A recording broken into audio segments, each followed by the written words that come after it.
kwenye sekta ya elimu ya msingi, kwamba hatutakubaliana na mtoto kuingia darasa la 4 bila kujua kusoma na kuandika. Jipongezeni watu wa Chandolo kwa sababu linawagusa moja kwa moja hivi. Lakini jambo la pili, serikali ya Samia inasema kwamba tunakwenda kupanua, tunakwenda kuongeza ajira, tunakwenda kuongeza zaidi ya watu kuajiri. Zaidi ya waajiriwa 7,000 wanakwenda kuajiriwa katika siku 100 za kwanza. Pongezeni kwa makofi na vigeregere.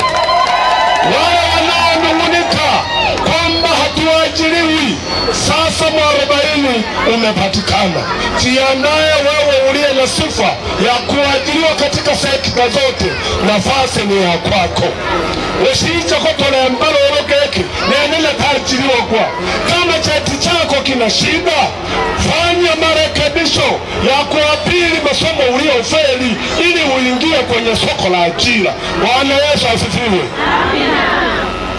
Serikali ya Mama Samia, serikali ya Chama cha Mapinduzi imeendelea kuahidi kwenye ilani yake kwamba sisi ni binadamu tunaopita, tuliozaliwa na mwanamke, waliotokea hai tatizo la mlaka inesisi ya mweme darakaya.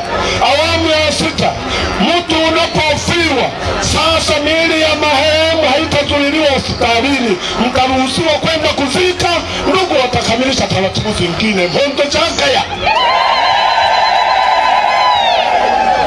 Pamoja na mambo mengine ya kitaifa, niwaombe watu wa Chandolo tarehe 29 kula zote apewe Huseni, apewe Kiswaga, apewe Rais wa Jamhuri ya Muungano wa Tanzania. Chandolo hoye! Chandolo hoye! Nisa kukumweleke kolo walisa mwanumalamulampa Mungu pesa miakula. Sisi wasaidizi wake tumesharizika. Tunatamani kuambia miaka 4 tuliotumika na Samia, tuwe muna geteni hakikomi. Pigani makofi kwa ajili ya Samia. Mtu awaye musipoteshe, tuna rais mwenye huruma, tuna rais mwenye uchungu na nchi yake.